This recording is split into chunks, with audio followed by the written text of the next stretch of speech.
오늘 말씀은 에베소서 1장 17절부터 19절까지의 말씀을 가지고 강론하겠습니다.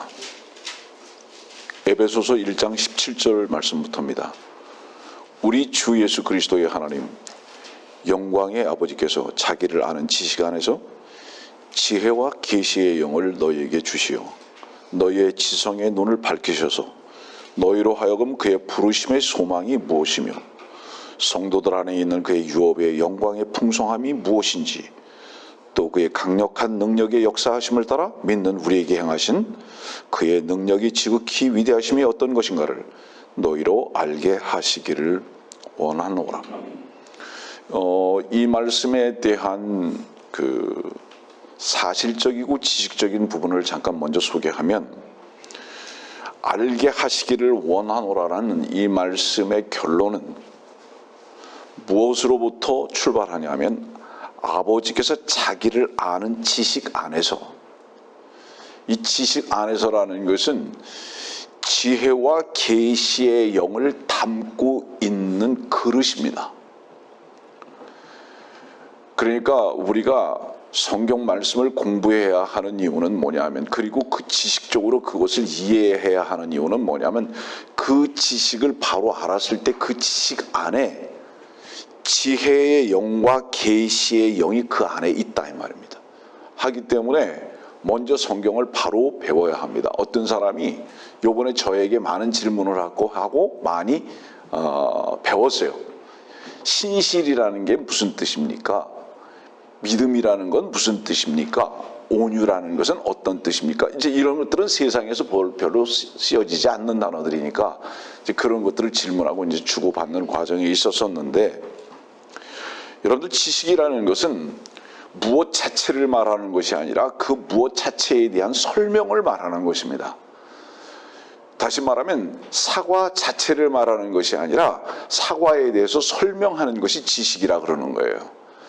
그러나 실제는 뭐냐면 그 사과를 설명할 수 있는 것이 아니라 그 사과를 먹는 것입니다. 이 사과가 어떤 것인 줄 알아야 먹을 것 아닙니까? 이게 다시 말하면 산에 올라가서 독버섯이 뭔지 식용버섯인지 뭔지를 아는 지식을 따라서 그 버섯을 따서 먹을 수 있는 거지, 그걸 모르면 어떻게 되는 거예요? 그 잘못된 지식으로 인해서 그 버섯을 먹고 죽는 거예요. 그래서 지식이라는 것은 하나님을, 그 아버지를 아는 지식, 이것은 그분을 아는 것이 아니라 그분이 어떤 분이시다, 너하고의 관계가 어떤 분이신 줄 아느냐, 이것을 가르쳐주는 것을 말합니다. 그 다음에 그 지혜와 계시는 무엇이냐, 또 다른 아는 것인데, 그 또 다른 아는 것은 뭐냐면 실제로 그 지혜와 계시를 누리는 것을 말하는 것입니다. 이건 설명하는 것이 아니라 참여하는 것을 여러분들 이해하셔야 합니다. 이것이 오늘 에베소서 1장 17절 말씀부터 19절 말씀의 전체적인 흐름인데요. 여러분들 에베소서를 읽으면서 항상 먼저 생각해야 할 것은 무엇이냐면, 에베소서 그러면 교회입니다. 교회. 이것은 건물을 말하는 것이 아니라 주 예수 그리스도의 보혈로 말미암아 구원받고 거듭난 무리들을 말하는 것입니다. 여러분들, 그리스도 안에 있는 자들은 부끄럽지 않습니다. 왜 그리스도 예수 안에 있는 자들은 부끄럽지 않은지 아십니까? 그리스도 예수의 생명 안에 있기 때문입니다. 이미 부끄러워야 할 그 자신은 끝난 것으로 출발하는 것이 그리스도인들이기 때문에 그리스도 예수 안에 있는 자들은 결코 부끄럽지 않을 뿐만 아니라 불꽃 같은 눈으로 바라보시고 모든 것을 판단하시는 하나님조차도 그 사람의 죄를 보시는 것이 아니라 그 죄가 끝나고 예수 그리스도의 생명 안에서 하나된 것을 보실 수밖에 없는 눈을 가지고 계시기 때문에, 그렇기 때문에 그리스도 안에서는 모든 것이 아름답습니다. 며칠 전에 저희 그 고향 그 시골집 가까운 어느 언덕에 갔어요. 거기에는 옛 이조 시대 초에 영의정을 지냈던 형제 호를 가지고 있는 이직이라는 분이 묘가 있습니다. 그분이 쓴 시조 중에서 여러분들이 아마 학교 다니셨을 때 배웠을지도 모르겠어요. 오롯이라는 게 있습니다. 제목이 오롯이. 그 오롯이라는 뜻은 뭐냐면 오는 까마귀 오자입니다. 까마귀를 말할 때 그 오라고 그래요. 로는 뭐냐면 백로를 말할 때 그거를 말합니다. 그러니까 다시 말하면 오롯이라는 것은 까마귀와 백로에 대한 것을 말하는 거예요. 그래서 오롯이라는 제목으로 이제 큰 비석이 써 있는데 거기를 보면서 옛날에 공부하던 생각이 나는 거예요. 거기 뭐라고 써있는지 아십니까, 여러분은? 까마귀 검다 하고 백로야 웃지 마라.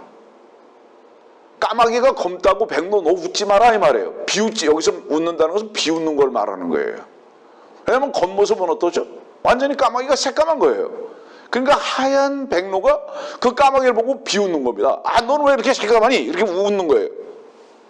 그러니까 또 뭐라고 얘기하냐면 겉이 검은들 속조차 검을 쏘냐 이 말하는 거예요. 그 네가 볼 때, 네 눈으로 볼 때 검은 건 분명하지만 너는 보지 못하는 게 한 가지 있다. 그 백로야 그게 뭔지 아냐? 까마귀 속도 검은 건지 아냐? 이 말이에요. 자, 이 시조가 왜 이렇게 유명한 시조가 됐을까요? 그래서 여러분 학교 다닐 때 왜 이걸 배울 정도까지 됐을까요? 그 다음에 또 이제 뭐가 나오죠? 겉 희고 속 검은 이는 너뿐인가 하노라. 이 시에 하나의 제목을 뭐라고 써붙여 놓아야 하는지 아십니까? 위선자의 조소. 위선자의 조소. 위선자는요, 다른 거 없어요. 겉만 꾸미는 겁니다. 겉만 희게 하는 거예요. 마태복음 23장은 바로 그걸 말씀하고 있거든요. 그래서 겉은 잘 꾸며놨잖아요. 회칠한 무덤이잖아요. 그러나 그 안에는 뭐가 있습니까? 사망이 있어요. 그래서 이때의 이 시조를 쓴 이 사람은 얼마나 성경을 탐독했는가. 이건 지나가는 얘기예요, 괜히. 야, 대단한 시조를 썼다. 읊조렸다, 정말로. 사람이 사람을 판단하는 이유는 뭔지 아십니까? 판단이라는 것은 자기는 옳다는 바로 그곳에서 시작하는 겁니다. 나는 옳아. 너는 그르다. 여기에서부터 판단이 시작되는 겁니다. 그래서 모든 판단은 마귀로부터 오는 것이에요. 왜? 교만한 마귀가 바로 그것을 가지고 우리를 죄인이라고 고소하는 자이기 때문에 그렇습니다. 다른 부분을 잠깐 얘기할게요. 창세기 2장 25절은 여러분들이 너무나 잘 알다시피 벌거벗었으나 부끄러워하지 아니하더라 이렇게 말합니다. 창세기 2장 25절.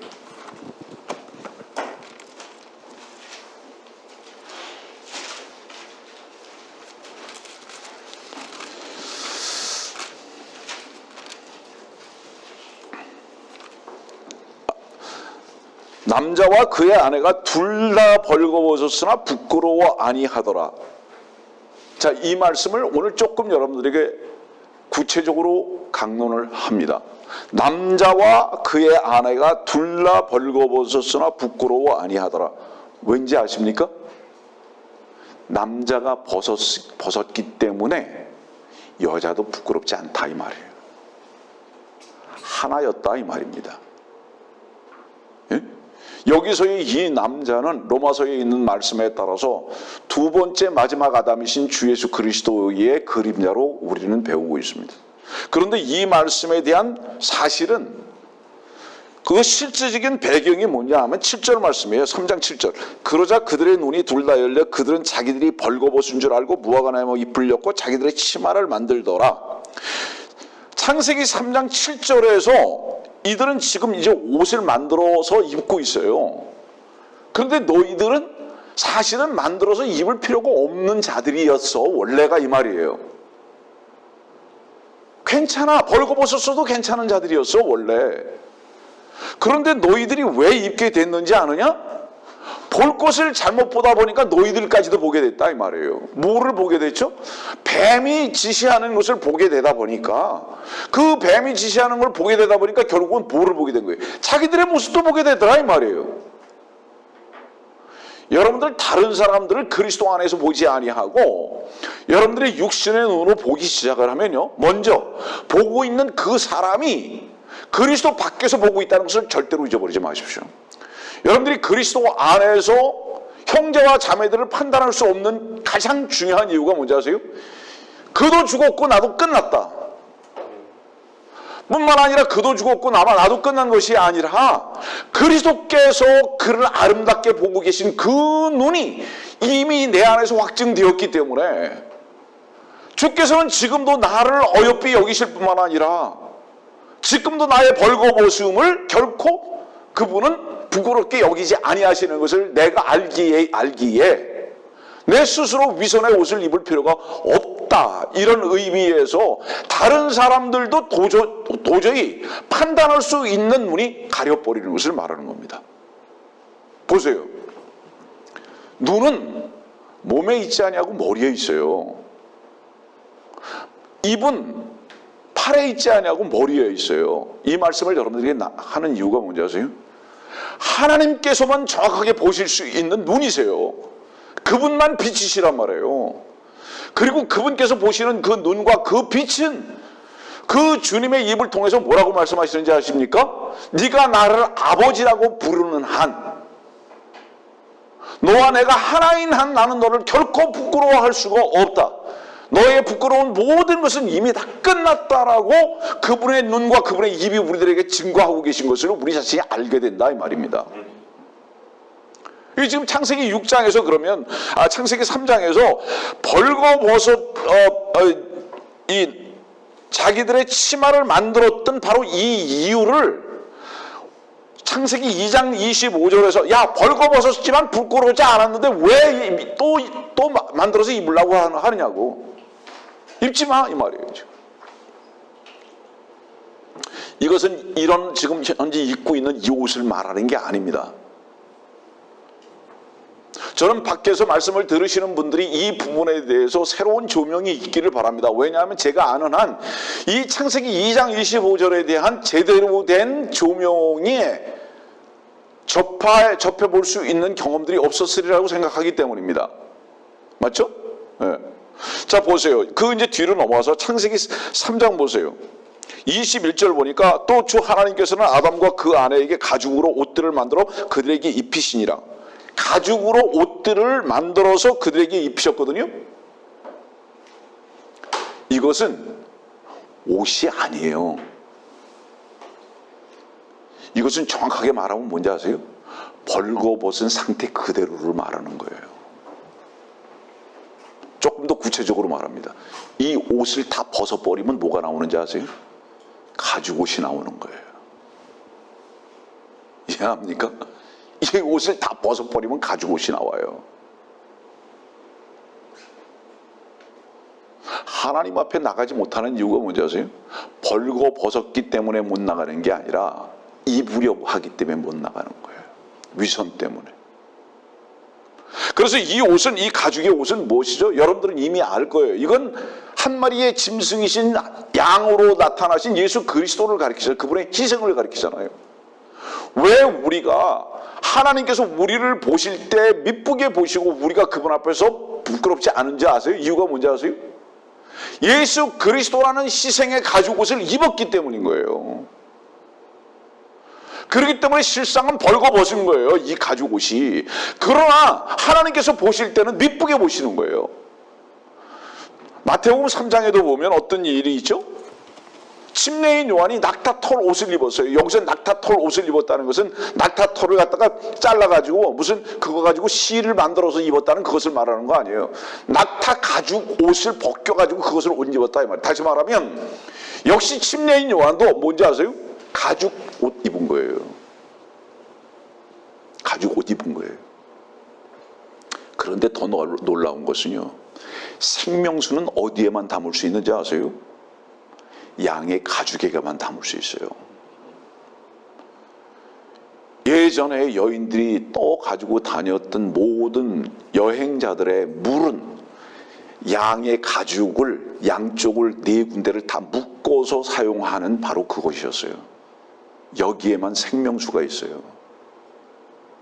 여러분들이 사실은 무엇을 마셔야 하고 언제 마실 수 있는 것이냐면 주 앞에서 벌거벗은 자로 드러났을 때 바로 그때부터 주 생명의 용서심이 무엇인지를 알게 되고 그때 만족이 뭔지를 아는 거예요. 왜 우리가 만족하지 못하는지 아세요? 입으려고 하기 때문에 만족하지 못하는 것입니다. 이게 위선인 거예요. 이게 바로 마태복음 23장의 위치거든요. 벌거벗었으나 부끄럽지 않는다, 이 말은 이 옷을 말하는 것이 아니라 하나님 앞에서 인간들의 있는 그대로를 가지고 나오라, 이것을 말씀하시는 거예요. 여러분들에게 조금 도움이 됐었으면 좋겠습니다. 그래서 주님의 의의 옷은 어떤 것을 세마포 옷이라든가 이 의의 옷은 무엇을 입는 것이 아니라 예수 그리스도의 몸 자체가 우리의 몸이 된 것을 말하는 겁니다. 언제 희생이 되셨습니까? 그분이 십자가에서 죽으셨을 때, 그리고 다시 부활하셨을 때 그분이 머리가 되시고 우리가 몸이 된 바로 그 몸은 어떤 옷이냐, 어떤 몸이냐, 무엇을 입은 옷이 아니라 주님 자신이 우리의 몸이 되어버리신 겁니다. 바로 이것을 가리키는 거예요.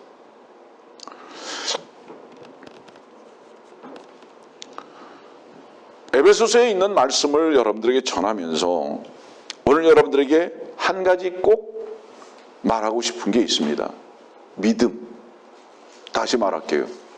히브리서 11장 1절은 믿음에 대한 정의를 말하고 있는 것을 여러분들은 너무 잘 압니다. 뭐라고 말하고 있죠? 믿음은 이제, 그리고 시제를 말씀하시다가 이제 믿음은 바라는 것들에 대한 실상이요. 그러면 실상으로 나타나기 전에 반드시 무엇가 전제가 돼야 하는 줄 아느냐? 바라는 것이 있어야 된다, 이 말이에요. 그리고 여러분들이 히브리서 11장을 전체를 한번 보세요. 무엇으로 종결되어지고 어디로 끌고 가고 있는가? 본향을 바라는 자들이 순례자의 길을 가는 거예요. 오늘 우린 찬송이 이렇게 있잖아요. 대산을 넘어 험곡에 가도 빛 가운데로 걸어가면, 본향에 도착하기 전에 태산이고 험한 골짜기고 그렇다 이 말이에요. 이 말씀을 여러분들에게 드리는 이유가 뭔지 아세요? 내일을 소망하게 되는 자들은 어떤 자들이 내일을 소망할까요? 반드시 믿음은 소망으로 인해서 소망으로 연결하거든요. 믿음은. 그래서 보세요. 고린도전서 13장에 그랬잖아요. 믿음, 소망, 사랑 이렇게 말하고 있잖아요. 여러분들이 믿음이 있는 자 정의하세요. 정확하게 오늘. 믿음이 있는 자, 지금을 살지 아니하고 소망을 갖는 자이다. 정의하십시오. 믿음이 있는 자는 지금을 사는 자가 아니라 소망을 놓치지 않는 자다. 지금 비록 자갈길이고 지금 비록 어두움인 것 같고 절망적인 것 같다 할지라도 믿음이 있는 자들은 절대로 소망을 놓치지 않는다. 진정한 비참함은 무엇이냐? 소망이 없는 자다. 그렇잖아요. 우리가 힘든 이유는 무엇인가? 지금이 어렵고 힘들기 때문에 아니라 이것이 언제 끝날지를 모르는 절망인 거예요. 그러나 이것이 곧 끝나고 반드시 나는 춘향이가 기다릴 수 있었던 이유가 뭐예요? 감옥에서, 옥에서 기다릴 수 있었던 것은 이도령이가 데려올 것이라는 확신이 있었기 때문에 기다리고 있는 거 아닙니까? 지금 현재는 어디 있어요? 착고에 채워가지고 감옥에 있는 거예요. 믿음은 지금을 즐기거나 지금을 사는 것이 아니라 소망을 가지고 살아가는 게 믿음이다. 그러면 소망은 무엇에 근거하는 것이냐? 하나님의 약속의 말씀에 근거하는 것이다. 다시 말하면 지금은 어떻다 할지라도 하나님의 말씀은 신실하시기 때문에 반드시 이 말씀을 가지고 우리를 부르실 것이고 하나님의 영광에 동참케 하실 것이다라는 이 믿음과 소망에 대한 분명한 증거를 가지고 사는 자들이다. 절대로 지금 현재를 사는 자들이 아니다. 뿐만 아니라 지금 현재를 살 수 없기 때문에 지금 현재를 추구하지도 아니하고 현재 때문에 눈물을 겨우 하지도 아니한다. 왜냐하면 이것은 꿈으로서 한낮 밤에 지나가는 경점과 같을 뿐이다. 지나가는 거다. 그런데 어떻게 이 믿음과 이 소망을 가질 수 있는 줄 아느냐? 믿음, 소망, 그러나 무엇이 위대한 것인지 아냐? 그러나 그 중에 가장 위대한 것은 사랑이다. 이 말씀을 하시는 이유가 뭐예요? 고린도서 13장 이렇게 해서 결론을 내잖아요. 그건 뭐냐? 믿음도 소망도 왜 갖게 되고 바랄 수 있는 줄 아느냐? 이 모든 것을 믿게도 하고 소망도 가질 수 있게 하는 것은 사랑이다. 우리의 어떤 의지가 아니다 이 말이에요. 우리의 어떤 의지가 아니다 이 말이에요. 하나님의 사랑이 이 모든 것들을 시작도 하시고 바라도 볼 수 있도록 하신 하나님의 사랑 하나 때문이다 이 말이죠. 그리고 이것은 하나님의 사랑에 근거한 약속이다 이 말이에요. 정리할게요. 믿음은 뭔지 아세요? 다른 거 없어요. 오늘을 사는 게 아닙니다. 오늘은 무엇입니까? 세상입니다. 믿음은 내일을 향해서 지금 돌짝발칠지라도 태산을 넘는 그 길일지라도 순례자의 길을 향해서 길을 따라서 본향을 향해서 가는 것이다. 이게 믿음이다. 그래서 믿음이 있는 자는 오늘 때문에 결코 울지 않는다. 지나가는 것이다 이거는. 그래서 믿음이 있는 자들은 오늘 쏟아지는 소나기가 결코 나를 젖게 하는 것이 아니라 은혜의 담비인 것을 마음 가운데 받아들이는 찬양이 있다.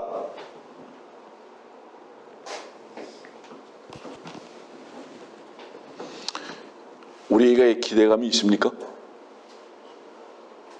우리에게 찬송이 있습니까? 그것은 지금 때문이 아닙니다. 사랑하는 성도님들, 우리는 지금을 사는 자들이 아닙니다. 왜냐하면 이 지금은 끝날 것이기 때문입니다.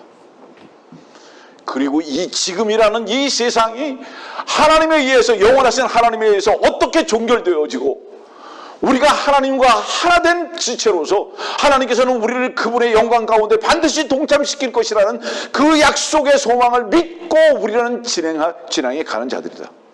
담대하십시오. 그리고 기뻐하십시오. 여러분들의 발걸음이 결코 힘들지만은 않을 것입니다.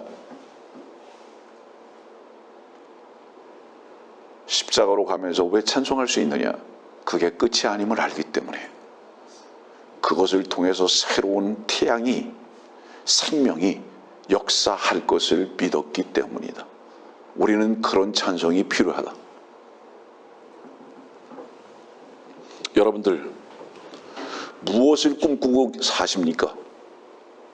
무엇을 꿈꾸고 사시냐고. 여기서 이 꿈이라는 것은 밤에 꾸는 무슨 드림이나 혹은 미래를 향한 어떤 비전만을 말하는 게 아닙니다. 여러분들이 무엇을 꿈꾸고 사느냐? 소망이 뭐냐 이 말이에요. 여러분들이 어떻게 되기를 원하느냐 이 말입니다. 이 땅에서도요, 사람들이 무엇에 대한 기대감이 있냐면 오늘은 내가 이렇게 힘들고 형편없게 살아도 내일은 좀 더 나아지겠지. 생활이 지금은 이래도 내년에는 조금 나아지겠지. 계속 미래를 향한 어떤 꿈을 계속 꾸고 살라고 합니다. 그래서 그 꿈을 향해서 발걸음을 계속 띱니다. 여러분들은 이 세상을 향해서 발걸음을 띄십니까? 아니면 순례자의 발을 띄십니까? 우리는 여기서 얻을 수 있는 게 없어요.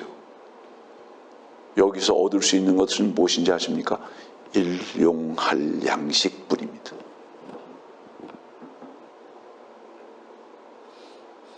하루에 6끼 못 먹는 거예요. 우리는 어제도 살았고 오늘도 살고 있으며 내일도, 어제를 오늘을 살게 하신 하나님께서는 내일도 살게 하실 것입니다. 그리고 하나님의 때에 우리를 부르실 것입니다.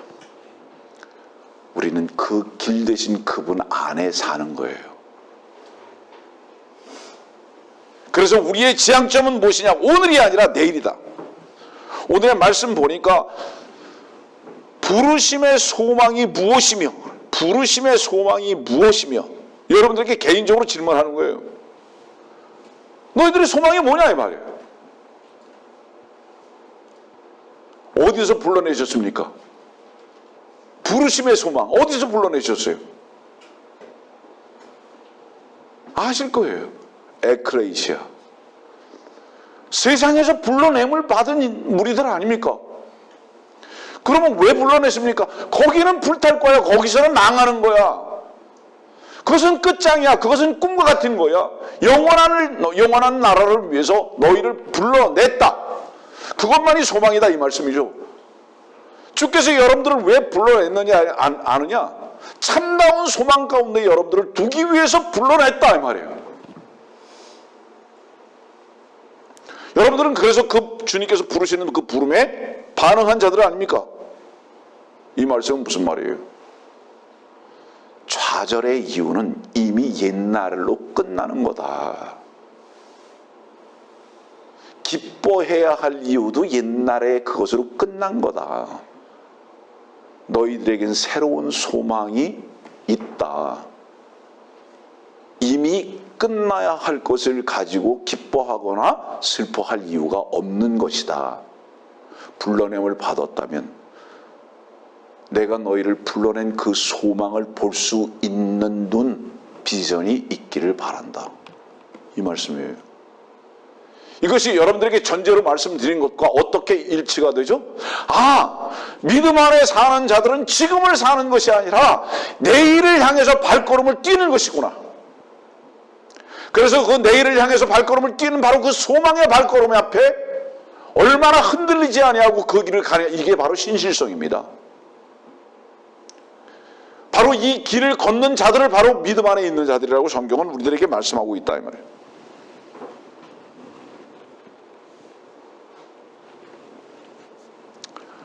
아담한테 뭘 주셨죠? 하나님께서 에덴 주셨죠. 대단하죠. 아담에게 에덴을 주셨어요. 주목하실래요? 부럽습니까? 아담에게 에덴을 주신 거? 에덴의 왕이었습니다. 아담은. 그러나 놓치지 마십시오. 아담에게는 에덴을 주셨으나 여러분들에는 얘기는 하나님의 아들이 여러분들의 소유가 되었습니다.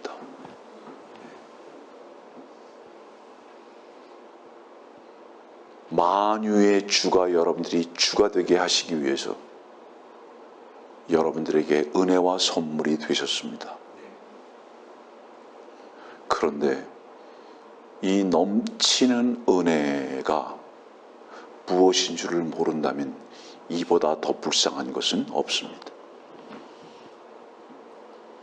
저는 여러분들이 바로 이 지식과 이 지혜와 바로 하나님께서 주시는 이 소망이 여러분들의 삶 가운데 확실하게 보아지고 믿음으로 여러분들 눈으로 말미암아 밝게 떠서 나의 위치가 하나님께서 나를 어느 위치에 두셨고 하나님께서 나에게 어떤 엄청난 것을 주셨는가에 대해서 발견케 되기를 바라는 것입니다. 이것이 오늘 여러분들에게 말씀을 전하는 이 목사의 간절한 바람일 뿐만 아니라 우리 모두의 요구가 되어야 하는 것입니다. 뭔 거예요? 우리 못 보고 있는 거예요. 하나님께서 우리들에게 어떤 엄청난 것을 주셨는지에 대해서 이미 과거 시제입니다. 완료했어요. 어떤 것을 주셨는지를 발견 못하고 있다면 볼 것을 못 보고 있다 이 말이에요. 볼 것을 못 보고 있다. 그런데 그리스도인이라는 사람이 혹시 좋은 학교 가고 좋은 직장 간 것은 기뻐할지 모르겠는데 그리스도께서 그의 생명이 되시고 신랑이 되신 것에 대해서는 얼마나 가벼이 여기는지 아십니까? 즉각 등져버립니다. 등진다는 의미가 뭔지 아세요? 볼 걸 보지 않는다 이 말이에요. 여러분들의 영의 눈을 뜨면요, 그 영의 눈을 뜬 바로 그 순간에 여러분들의 눈 안에 무엇이 딱 밝히 보이는지 아세요? 그리스도 안에서의 여러분들의 위치입니다. 그리스도 안에서의 여러분들의 모든 풍성함과 보장입니다. 뿐만 아니라 그리스도 안에서의 함께 그분과 누릴 영광이 보이는 것입니다. 왜 여러분들이 좌절하고 실망하고 눈물을 흘리냐? 결국은 여러분들의 눈과 귀에 들려야 할 음성이 들리지 아니하고 보아야 할 주님 안에서의 비전이 보이지 않기 때문입니다. 여러분들 실망과 좌절할 때 한 가지 이유만 보십시오. 세상을 봤다. 세상을 봤다. 그러나 그 순간 주님께 여러분들의 시선을 옮겨보십시오. 모든 풍성함이 그곳에 있음을 알게 될 것입니다.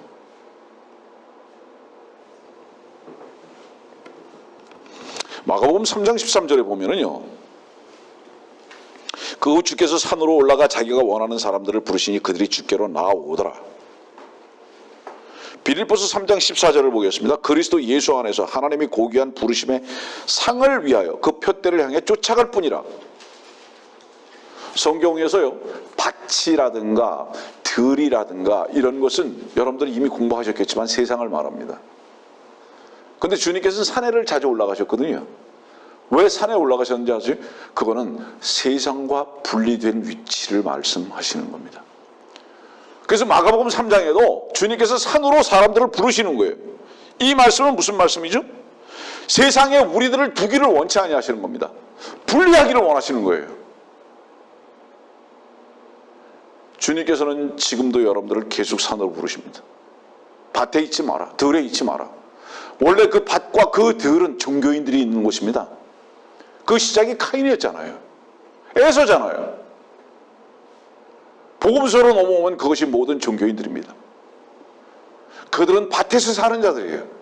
그들은 들에서 사는 자들입니다. 그러나 우리는 왜 거룩한 산에서 사는 자들이냐? 그곳에 주께서 계시기 때문입니다. 오해하지 마세요. 산기도하는 거 말하는 게 아니잖아요. 세상과의 분리된 삶을 말하는 것입니다. 주님께서는 오늘도 여러분들을 그곳으로 부르셨다. 왜 내가 너희들을 그곳으로 불렀는지 아느냐? 왜 지금도 너희들을 산으로 올라오라고 말하는지 아느냐? 변화되라고. 마태복음 17장 말씀이죠. 이 마태복음 17장은 물론 주의 재림을 말씀하고 계시지만은 너희들이 산에 올라오지 아니하는 결코 변화될 수 없다. 어떻게 변화하는 것이냐? 거룩하게 변화되는 바로 그 거룩함을 말씀하고 계십니다. 디모데후서 1장 9절 하나님께서 우리를 구원하시고 거룩한 소명으로 부르시면 우리의 행위에 따라 하신 것이 아니라 그분의 목적과 은혜에 따라 하신 것이니. 자, 질문합니다. 목적. 여러분들 마음에서 답변하셔야 돼요. 그리스도인은요, 그리스도와 목적이 같은 자들을 말하는 거예요. 지금 주님께서 그러시잖아요. 왜 너희를 부르는지 아느냐? 그분의 목적 때문에 부르는 것이다. 길이 같지 않으면 목적이 다른 겁니다. 목적지가 같기 위해서는 한 길을 가야 하는 거예요. 주께서 왜 내가 길이오라고 말씀하셨는지 아세요? 목적지가 같아야 하기 때문이다 이 말이에요. 네. 그래서 주님의 목적이 무엇인 줄 아느냐? 주께서 목적으로 하신 그곳에 너희들을 한 길 가운데 있게 하기 위해서 그렇다 이 말이에요. 자, 질문합니다. 목적이 뭡니까? 부여한 겁니까? 세상적 성공입니까? 주님께서 그 목적을 가지고 계시다면 그 목적에 동참하십시오. 그러나 주님의 목적은 무엇인지 아세요? 오히려 세상과의 분리입니다. 세상과 분리되지 않은 삶은 그리스도 안에서의 풍성함은 결코 체험하지 못합니다. 불가능. 왜? 등지고 걸을 수는 없기 때문입니다. 주님과 한 곳을 볼 때에 한 목적지를 향해서 걸을 수 있는 것입니다. 주께서 왜 이 땅을 떠나셨죠? 그분의 지향점은 아버지 우편 보좌에 있으셨기 때문입니다. 우리도 그분을 따라서 이 땅을 떠나는 것입니다. 그리고 이미 우리를 떠날 수밖에 없는 위치에 두신 것이 거룩한 성도들의 위치임을 잊지 마십시오. 이것이 우리들의 목적이 되어야 한다 이 말이죠. 여러분들은 어디서 분리가 됐습니까? 죄와 세상에서 이미 분리됐어요. 죄와 세상에서 분리됐는데 이 에베소 1장 같은 경우 마찬가지로 우리를 천상에 앉히셨다 그러잖아요. 천상에 앉히신 것도 뭐죠? 미래 시제가 아니라 현재 시제예요. 천상에 앉히셨다 이렇게 말씀하거든요. 한국의 공기가 제가 생각했던 것보다 그렇게 나쁘지는 않았습니다. 지난 몇 달 동안. 그러나 샌프란시스코 지역은 미세먼지 이런 단어 자체가 없어요. 여러분들 천상에 올라가면 오염이 없습니다. 내려오니까 먼지가 많은 거예요. 우리는 천상에 앉혀진 바로 그 삶으로서 하나님께서 우리들에게 주시는 생명의 호흡으로 호흡하는 자들이 되어야 합니다. 이게 성도들입니다. 자, 창세기 3장에 보니까 하나님께서 누구 부르셨어요? 쉬운 거 얘기합시다. 누구 부르셨죠? 아담 부르셨죠? 또 아브라함 부르셨죠? 나사로 부르셨죠? 왜 부르시죠? 베드로 부르셨죠? 왜 부르셨죠? 부르신 모든 이유가 있습니다. 목적과 이유가 뭔지 아세요? 나하고 같이 가자. 너희는 지금 나하고 분리됐다 이 말이에요. 여러분들 보세요. 어디에서 누구를 부를 때 이유가 뭐죠? 무엇인가 분리되어 있기 때문에 하나 되자라는 바로 그 목적 하나 때문에 부르는 것입니다. 부르는 이유는 그거예요. 하나님께서 우리를 왜 부르셨는가? 그리고 왜 우리는 그 부르심에 예하고 대답했는가? 우리가 그분과 분리되어 있었기 때문에, 그분의 목적에서 벗어나 있었기 때문에, 그렇기 때문에 우리를 부르셨다 이 말입니다. 여러분들이 그분의 부르심에 응답했다면 왜 다시 마귀가 여러분들을 꾀이는 그곳에 귀를 빌려주느냐 말이죠. 보는 게 먼저인가요? 듣는 게 먼저인가요? 성경은 항상 듣는 게 먼저였습니다. 잘못 듣는 거예요. 세상 소리를 듣는 겁니다. 마귀의 가치관에 따른 바로 그 소리를 듣는 것입니다. 여러분들, 세상은요 물질만 말하지 않아요. 세상은 화려한 것만 말하는 게 아니에요. 그 세상은 무슨 부름을 이 귀에다 넣어주는지 아세요? 주께서 여러분들을 주의 시선으로 어떻게 보고 계신 바로 그 소리를 듣지 아니하게 하고, 세상적 가치관에서 형제와 자매를 볼 수 있도록 자꾸 이 귀에다가 갖다 심어주는 거예요. 저 존재는 저런 존재다. 벗었잖아. 까마귀잖아. 이것은 마귀의 정죄의 소리입니다. 우리는 우리를 힘들게 하는 그 모든 사람들도 우리의 원수는 아닙니다. 아시겠어요? 정의하세요. 우리를 모함하거나 우리를 힘들게 하거나 우리에게 못되게 하는 사람들이 우리의 원수가 아니라 우리의 원수는 주님의 원수일 뿐입니다. 주님의 원수만이 우리의 원수인 것을 절대로 잊어버리지 마십시오. 왜냐하면 우리는 끝나야 할 존재들이기 때문에, 끝나야 할 마땅한 존재인 우리를 향해서 만일에 불화살을 쏜다면 그거는 우리들에게는 의미가 없습니다. 왜냐하면 이미 죽어야 할 존재로 우리는 주님 앞에서 드러난 존재들이기 때문에. 그래서 우리의 원수는 유일하게 주의 복음의 원수만은 원수다. 왜냐하면 우리라는 것은 가치가 없기 때문에. 그래서 만일에 어떤 존재들이 우리를 향해서 화살을 쏜다면 그들을 불쌍히 여길 수밖에 없는 위치로 위치 이동을 하시라. 여러분들이 그들을 위해서 기도하고 그들을 불쌍히 여길 수 있는 마음의 회복이 필요하다. 왜? 그것이 주님의 마음이기 때문에 이 기도가 우리들에게 필요하다. 베드로전서 2장 9절은 그러죠. 우리 특별한 백성이라고. 특별한 백성이라고. 이 특별한 백성이란 뭐죠? 특별한 백성이다. 이 로열 패밀리라고. 피가 달라요. 로열 패밀리는 피가 달라요. 먹는 게 달라요. 입는 게 달라요. 사는 게 달라요. 세상 사람들과 여러분들이 무엇이 달라야 하는지 아세요? 먹는 게 달라야 돼요. 입는 게 달라야 돼요. 사는 게 달라야 돼요. 화려함을 말하는 게 아닙니다. 세상적 퀄리티를 말하는 것이 아니고요. 그것 때문에 교만하거나 그것 때문에 슬퍼하거나 울거나 기뻐하거나 하지 아니하는 자유함을 말하는 것입니다. 일체의 비결을 배운 것을 말하는 것입니다. 스타버리 얘기했듯이. 이것이 특별한 백성입니다. 내가 벨리알과 잔을 함께 부딪히면서 마시고 있다면 그 증거가 뭔지 아십니까? 벨리알이 기뻐하는 것을 기뻐하는 것입니다. 벨리알과 함께 잔을 마주치고 있어요. 짱 하고 마주치고 있어요. 벨리알의 잔은 뭔지 아십니까? 세상을 얻자, 세상의 즐거움을 위해서 살자. 오케이, 그것을 위하여 하고 잔을 부딪히는 게 벨리알하고 잔 부딪히는 거예요. 주님은 아닙니다. 거기서 나오자.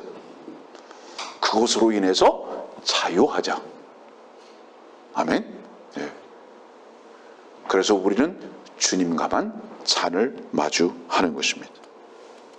에베소 2장 그랬잖아요. 19절에. 그러므로 이제부터는 너희는 나그네도 타국인도 아니요 오히려 성도들과 같은 시민이며 하나님의 가족이니라. 천국 시민이다 이 말이죠. 역대상 4장 23절의 말씀 보겠습니다. 이들은 토기장이로 수풀과 산 우물 가운데 거하는 자들이더라. 그들이 거기서 왕의 일을 위하여 그와 함께 거하였더라. 토기장이로 수풀과 산울 가운데 거하는 자들. 왜 산에서 거하는지 아느냐? 세상에 거하지 않아요. 이들이 지금 세상에 거하지 않아요. 토기장이로 수풀과 산 울 가운데 거예요. 이유가 뭔지 아느냐? 그들을 위한 삶을 사는 게 아니라 왕을 위해서 살아야 하는 자들이기 때문에 그렇게 살았다 이 말이에요. 우리는 우리의 삶이 목적이 아니다 이 말이에요. 우리의 왕 대신 그분 안에서의 삶이 우리의 목적이기 때문에 다른 사람들과 비교하는 삶을 사는 자들이 아니다. 우리는 우리의 왕 대신 그분의 요구에 따라서만 사는 자들이다. 잊지 마십시오.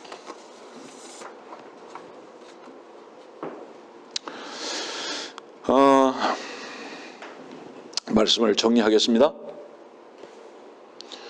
빌립보서 4장 말씀. 빌립보서 4장은 그랬잖아요. 표대를 향해서 쫓아갈 뿐이라고. 하나님께서 고귀한 상을 위하여 그리스도 그 표대를 향해 쫓아갈 뿐이다. 표대를 향해서 쫓아갈 뿐이다. 쫓아간다는 건 뭐를 얘기하죠? 현실에 안주하지 않는다. 표대가 있다 이 말이에요. 그곳을 향해서 뛴다 이 말이에요. 끊임없이 자리 이동을 하는 자들입니다. 우리는 이 순례자예요. 표대가 있어요. 그 표대가 움직여지는 대로 우리는 자리 이동을 하는 거예요.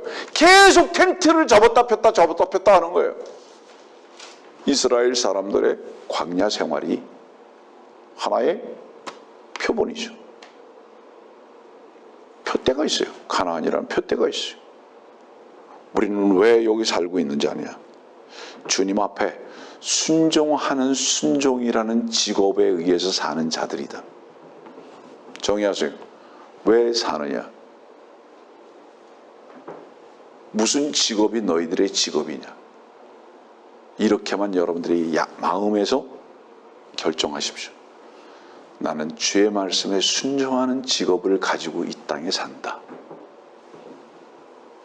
주의 말씀에 순종하는 직업을 가지고 이 땅에 산다.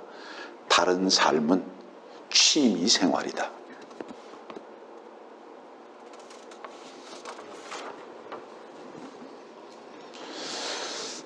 마태복음 6장에 있는 말씀 보고 정리하겠습니다. 31절 32절. 그러므로 무엇을 먹을까 무엇을 마실까 또 무엇을 입을까 하고 말하며 염려하지 말라. 이런 것들은 모두 이방인들이 구하는 것이라. 하늘에 계신 너희 아버지께서는 너에게 이런 모든 것이 필요한 줄 아시느니라.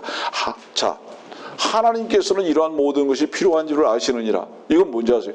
우리가 염려를 하지 않아야 할 가장 중요한 것이 하나 있습니다. 그게 뭔지 아세요? 그것은 하나님의 일이기 때문에 하나님의 일을 침범하지 말라 이 말이에요. 염려는 너희의 일이 아니라 너희 아버지이신 하나님의 일이기 때문에 만일에 너희가 하나님 아버지의 염려라는 그 위치를 침범한다면 교만이다. 그것이. 염려는 절대로 교만에서 온다. 이 말씀의 정의예요. 그거는 하나님 아버지께서 하셔야 할 그 일을 너희들이 침범한 것이다 이 말이에요. 우리는 그분께 속한 자들이다. 요한계시록 21장 4절은 모든 눈물을 닦아내신다 그러셨습니다. 사망이나 슬픔이나 울부짖음이 없고 고통 또한 없으리니 이는 이전 것들은 다 사라져 버렸습니다. 자, 여러분들 지금부터 주님과 산책하는 산책을 배우세요. 주님과 산책을 할 때는 그분과 손을 잡고 그분과만의 시큐릿 가든에서 그분과만의 대화를 나누면서 둘만이 통하는 말, 누구하고도 안 통하지만 그 사랑하는 그분과 통하는 그 말이 있어요. 그 시큐릿 가든에서.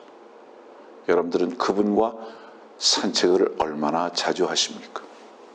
아무도 들을 수 없는 그 산책, 바로 그 길. 바로 그 산책에서는 세상에서 들리는 어떤 울음도 고통 소리도 차단될 것입니다. 그 산책에서는 여러분들의 사랑이신 그분께서 여러분들의 귀에다 대고 속삭여주는 사랑의 고백만이 영원할 것이기 때문입니다. 오늘 우리는 이 예배소서에 있는 말씀을 통해서 주께서는 우리들에게 뭐라고 당부하시느냐? 너희들의 위치가 뭔지 아냐? 너희들의 목적이 무엇인 줄 아느냐? 너희들은 오늘을 사는 것이 아니라 너희들이 믿음이 있다면 내일을 소망하고 사는 자들이 돼야 한다. 그것이 그리스도인의 마땅한 삶이다라고 가르쳐 주고 계십니다.